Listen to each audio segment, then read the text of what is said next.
दोस्तों आज की वीडियो बहुत ही ज़्यादा इंटरेस्टिंग होने वाली है क्योंकि ये हमारी एच सीरीज की वीडियो नंबर 2 है। और इस वीडियो में मैं आपको एक रियल लाइफ केस लॉ या एग्जाम्पल के माध्यम से एच के बहुत सारे कॉन्सेप्ट्स क्लियर करूंगा। और बहुत ज़्यादा हाई चांस है, अगर आप एक हिंदू फैमिली को बिलोंग करते हो तो आपका केस भी इसी केस में फॉल करने के बहुत ज़्यादा हाई चांस है। अच्छा, जो भी चीज़ें मैं अपनी वीडियोस में बताता हूँ पूरे यूट्यूब पे आपको कोई भी इतने सिंपल तरीके से इतने कम समय में नहीं बताएगा।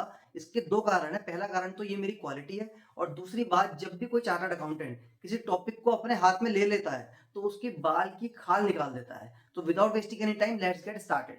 और सपोज हमारा जो एग्जांपल है, इसमें हमने एक फैमिली का ट्री ड्रॉ किया है जहां पे ग्रैंडफादर है, उनका एक बेटा है, एक दूसरा बेटा है, और पहले बेटे से दो बच्चे हैं। इस एग्जांपल में आप कौन हो? आप यहाँ हो, ये हो। तो ये बेटा आप हो, आपकी एक सिस्टर है, आपके फादर हैं, मदर हैं, और फादर मदर से ऊपर फिर आपके एक ग्रैंडफादर हैं।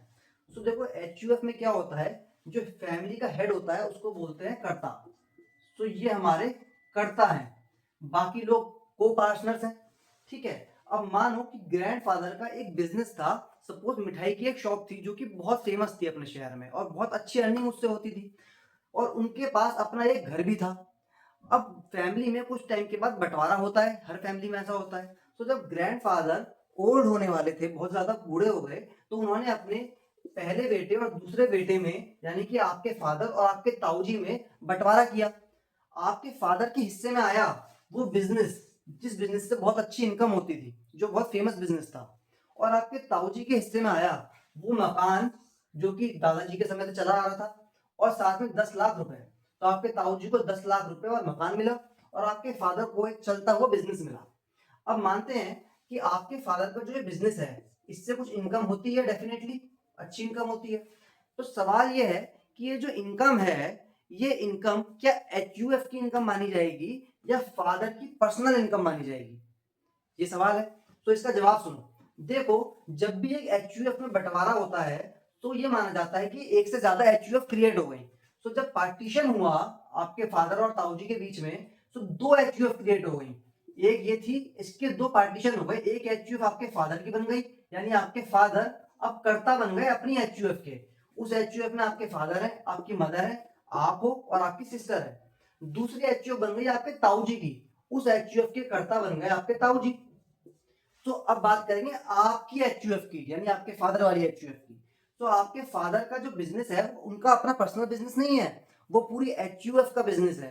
क्योंकि जो भी प्रॉपर्टी के जो भी बिजनेस पार्टीशन में मिलता है, वो पार्टीशन में मिलने वाली चीज किसी इंडिविजुअल की नहीं मानी जाती, बल्कि पूरी एचयूएफ की मानी जाती है। यानी इस बिजनेस पे फादर का भी अधिकार है, और आपका भी अधिकार है, और आपकी सिस्टर का भी इसमें पूरा पूरा राइट है। अब सुनो, इसीलिए इससे होने वाली इनकम फादर के इंडिविजुअल नेम में टैक्सेबल नहीं होगी, बल्कि एचयूएफ के नाम में टैक्सेबल होगी। पॉइंट क्लियर हो गया? अब सपोज करो आपके फादर ने इस इनकम से कुछ सेविंग्स करी होंगी, और उन सेविंग्स से एक हाउस खरीदा, एक मकान खरीदा, और वो प्रॉपर्टी जो मकान खरीदा है वो खरीदा आपकी मदर के नेम में। ठीक हो गया? आपकी मदर के नेम में वो घर खरीदा। अब आपकी मदर ऑलरेडी कहीं जॉब करती है और उनकी सैलरी आती है, मान लो 12 लाख रुपए या कितनी भी आती हो, सैलरी आती है। अब ये मकान भी आपकी मदर के नेम में हो गया। इस हाउस का जो फर्स्ट फ्लोर है उससे आती है रेंटल इनकम, उससे आती है सपोज रेंटल इनकम साल की 5 लाख रुपए की। ठीक है। तो अब सवाल ये है कि ये जो रेंटल इनकम है, क्या ये मदर के नेम में टैक्सेबल होगी या फिर ये भी एचयूएफ की इनकम मानी जाएगी? तो देखो इसका जवाब देखो। ये भले ही मकान आपकी मदर के नेम में खरीदा हो, इस बात से फर्क नहीं पड़ता, क्योंकि प्रॉपर्टी किसी ना किसी के नाम में लेनी होती है। लेकिन क्योंकि इस प्रॉपर्टी को खरीदने के लिए जो फंड्स थे वो एचयूएफ की इनकम से आए थे, इसीलिए ये मकान भी ऐसा माना जाएगा कि एचयूएफ का ही है, और इस मकान से होने वाली रेंटल इनकम भी एचयूएफ की इनकम में ही टैक्सेबल होगी। पॉइंट क्लियर हो गया? अब और सुनो। अब जो आप हो यानी बेटा, क्या इसका अधिकार है कि ये इस प्रॉपर्टी में हिस्सा मांगे? तो देखो यहाँ पे कॉन्सेप्ट समझो। जो भी प्रॉपर्टी एचयूएफ को बिलोंग करती है, उस प्रॉपर्टी में हिस्सा मांगने का अधिकार उसके को पार्टनर्स को होता है, यानी आपको अधिकार है कि आप इस प्रॉपर्टी में हिस्सा मांग सकते हो। लेकिन अगर यही मकान आपकी बिजनेस इनकम से ना आके मदर ने अपनी सैलरी इनकम से खरीदा होता, तो फिर ये मकान मदर का माना जाता और मदर की ही इनकम में इस रेंटल इनकम को ऐड किया जाता और आपके पास ये अधिकार भी नहीं होता कि आप इसमें कोई हिस्सा मांगो। सो पॉइंट क्लियर है? तो हमने यहाँ पे बहुत सारी चीजें समझ ली। अब आगे देखो क्या होता है। ताऊ जी का एग्जाम्पल लेते हैं। ताऊ जी को हाउस मिला था और 10 लाख रुपए मिले थे। सपोज ताऊ जी ने 10 लाख रुपए से एक नया बिजनेस स्टार्ट किया, ठीक है, और इस बिजनेस से अब उनको इनकम होती है। तो इस बिजनेस से होने वाली इनकम को क्या ताऊ जी की पर्सनल इनकम माना जाएगा या ताऊ जी की एचयूएफ की इनकम माना जाएगा? तो देखो हमने यहाँ समझा था कि अगर कोई भी फंड जो आपको मिले हैं वो एचयूएफ से मिले हैं, तो उस फंड से होने वाली इनकम भी एचयूएफ की इनकम होती है। जैसे कि मकान के केस में था रेंटल इनकम थी। तो ये जो बिजनेस है ये 10 लाख रुपए से स्टार्ट किया गया। ये 10 लाख मिले थे पार्टीशन से, यानी एचयूएफ से पार्टीशन होकर पैसा मिला, उसी पैसे से बिजनेस स्टार्ट किया। तो उस बिजनेस से होने वाली इनकम भी एचयूएफ की इनकम होगी और ये बिजनेस भी एचयूएफ का बिजनेस होगा। यानी अगर ताऊ जी को के कोई बच्चे हैं तो वो इस बिजनेस को क्लेम कर सकते हैं।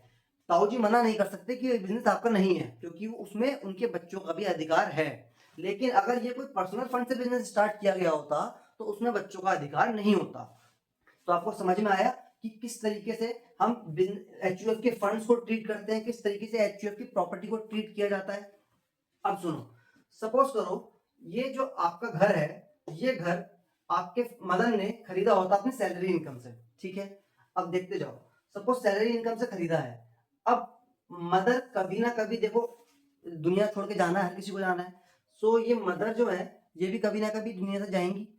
तो इनकी डेथ के बाद ये जो घर है ये आपको मिल जाएगा।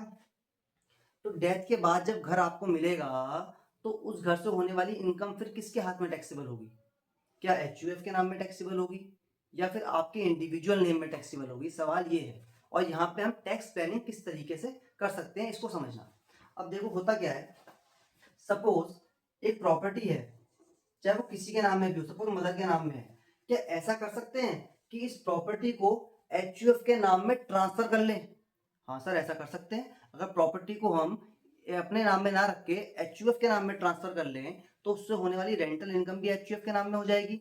यहीं पर आता है टैक्स का एक लॉ। सपोज मदर ने जो हाउस खरीदा था वो अपनी सैलरी इनकम से खरीदा था, सो उससे होने वाली रेंटल इनकम मदर की इनकम में टैक्सेबल हो रही थी। तो आपने सोचा ऐसा करते हैं इस हाउस को एचयूएफ के नाम में ले लेते हैं ताकि उसकी इनकम एचयूएफ के नाम में टैक्सेबल हो। इसके लिए हम एक काम करते हैं, इसको हाउस को ट्रांसफर कर लेते हैं। कहाँ ट्रांसफर कर लेते हैं? एचयूएफ के पास ट्रांसफर कर लेते हैं। तो यहीं पर आपने एक गलती कर दी। क्या गलती कर दी? यहाँ पे अट्रैक्ट हो जाएगा section 64(2) of income tax act, जिसको बोलते हैं क्लबिंग। क्लबिंग में क्या होता है, जब भी कोई प्रॉपर्टी एचयूएफ को ट्रांसफर करी जाती है सिर्फ इसलिए ताकि उस ये होने वाली इनकम को आप एचयूएफ के नाम में दिखा सको, तो इस केस में इनकम टैक्स एक्ट क्लबिंग लगा देता है और उस इनकम को एचयूएफ के नाम में ना लगा के वापस से उस पर्सन के नाम में टैक्सेबल कर देता है जिसके नाम में वो प्रॉपर्टी पहले थी। तो आपने की मदन ने प्रॉपर्टी ट्रांसफर करी एचयूएफ को ताकि रेंटल इनकम एचयूएफ के नाम में लगे, लेकिन सेक्शन 64(2) कहेगा कि आपने प्रॉपर्टी ट्रांसफर इसलिए करी थी ताकि आप इनकम ट्रांसफर कर पाओ, तो इसलिए हम इनकम को वापस आपके नाम में टैक्सेबल कर रहे हैं। तो इस केस में अब क्या करें? अब देखो, जब भी आपके पेरेंट्स या आपके ग्रैंड पेरेंट्स के नाम में कोई प्रॉपर्टी है जो उनकी इंडिविजुअल प्रॉपर्टी है, एचयूएफ की प्रॉपर्टी नहीं है, तो आप ऐसा कर सकते हो कि आप उनके मरने से पहले एक गिफ्ट डीड बनवा लो और उस प्रॉपर्टी को एचयूएफ के नाम में ट्रांसफर करा लो। इससे होगा क्या, जब तक वो जीवित रहेंगे तब तक तो सेक्शन 64(2) के क्लबिंग प्रोविजन लगते रहेंगे और उनके नाम में वो टैक्सेबल होती रहेगी। लेकिन उनकी डेथ के बाद, आफ्टर डेथ, ये क्लबिंग का प्रोविजन एप्लीकेबल नहीं होता, क्योंकि जो पर्सन जीवित ही नहीं है उसकी इनकम पे टैक्स कैसे लगाओगे? तो क्लबिंग प्रोविजन लगना बंद हो जाता है और वो प्रॉपर्टी की इनकम एचयूएफ के नाम में कैलकुलेट होनी शुरू हो जाती है। सो इस तरीके से आप टैक्स प्लानिंग कर सकते हो। अगर आपको अपनी फैमिली में नजर आ रहा है कि आपके ग्रैंडफादर के नाम पे कोई ऐसी प्रॉपर्टी है जो उन्होंने अपने पर्सनल पैसों से खरीदी थी, एचयूएफ के फंड से नहीं खरीदी थी, और उनके पास अब समय कम बचा है, तो आप उसमें एक गिफ्ट डीड बनवा के उस प्रॉपर्टी को एचयूएफ के नाम में ट्रांसफर करवा लो और जब उनकी डेथ हो जाएगी, उनकी डेथ के बाद उस प्रॉपर्टी पे क्लबिंग प्रोविजन लगने बंद हो जाएंगे और वो प्रॉपर्टी की इनकम एचयूएफ के नाम में टैक्सेबल होगी। इससे फायदा कैसे होगा? तो देखो, उसके लिए आप मेरी फर्स्ट वीडियो देख सकते हो। मैंने आपको कंप्लीटली एक्सप्लेन किया है कि रेंटल इनकम को इंडिविजुअल नेम में ना रख के अगर हम एचयूएफ के नाम में ट्रांसफर कर दें तो किस तरीके से हम काफी ज्यादा अमाउंट ऑफ टैक्स सेव कर सकते हैं। और भी बहुत सारी चीजें हैं जो हम आने वाली वीडियो में डिस्कस करेंगे। इस प्लेलिस्ट को आप केवल एक प्लेलिस्ट ना समझो, बल्कि एचयूएफ पे एक डिटेल्ड कोर्स समझ के देख सकते हो। और हर वीडियो में मैं कुछ ना कुछ नया टॉपिक एक्सप्लेन करूंगा। जब आप सारी वीडियोस देख लोगे, आपको एक काफी अच्छी अंडरस्टैंडिंग हो जाएगी। और इन सब वीडियो से लास्ट में मैं एक ग्रैंड वीडियो बनाऊंगा 30 से 35 मिनट की, जिसमें मैं सारे कॉन्सेप्ट को कंसोलिडेट कर दूंगा, जिससे आपकी पीक लेवल अंडरस्टैंडिंग हो जाएगी एचयूएफ को लेके। फिर भी अगर आपको कोई डाउट रह जाता है तो आप मुझसे कमेंट बॉक्स में पूछ सकते हो, आप मेरे इंस्टाग्राम पे आके डीएम में पूछ सकते हो, या फिर मुझसे मेरा फोन नंबर ले सकते हो इंस्टाग्राम पे आके। मैं आपसे on call free of cost आपको सारी गाइडेंस और सारी प्लानिंग बताऊंगा। सो इस तरह की और वीडियोस के लिए जुड़े रहिए हमारे चैनल के साथ। सब्सक्राइब करना मत भूलना। सी ए निखिल गोयल।